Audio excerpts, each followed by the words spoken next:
আমাদের লক্ষ্য ছিল যে জাতীয় ঐকমত্য কমিশনের কাজের আনুষ্ঠানিক সূচনা করা। এতে করে আমরা প্রত্যেকটি রাজনৈতিক দলকে অনুরোধ করেছিলাম তাদের নেতৃস্থানীয় ব্যক্তিদের পাঠানোর জন্য, যাতে করে তারা পরস্পরের সঙ্গে শুধু পরিচিতই হন তা নয়, তার পাশাপাশি তাদের বক্তব্যগুলো শোনা যায়। কিন্তু এখানে কোনো রকম সংলাপের বিষয় ছিল না। আজকের লক্ষ্যটা ছিল যে জাতীয় ঐকমত্য কমিশনের প্রক্রিয়াটা কি হবে সে বিষয়ে আলাপ আলোচনা করা। মূলত এক অর্থে এটাকে আমরা আনুষ্ঠানিক উদ্বোধন হিসেবে বিবেচনা করেছি এবং এখানে উপস্থিত ছিলেন যে ২৭টি বেশি দল উপস্থিত ছিলেন। 32 দল এবং জোটের পক্ষ থেকে 100 জনের বেশি সব মিলে এখানে থেকেছেন এবং 32 জন কথাবার্তা বলেছেন।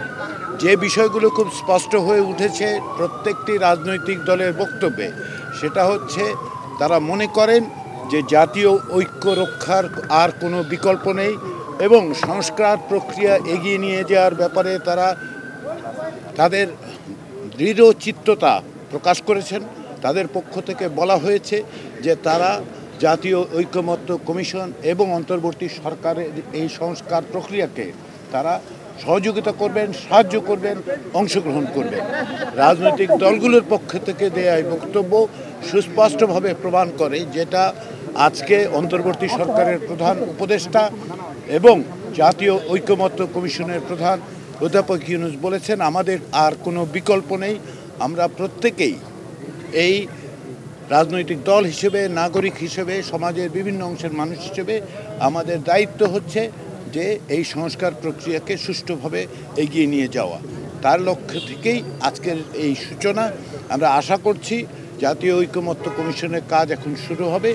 আমরা আলাদা আলাদাভাবে রাজনৈতিক দলগুলোর সাথে কথা বলবো, আমরা জোটগতভাবে কথা বলবো এবং এক পর্যায়ে হয়তো আশা করছি আমরা সম্ভাব্য লক্ষ্য হচ্ছে আবার সকলকে একত্রিত করে আবার আমরা ফিরে আসব।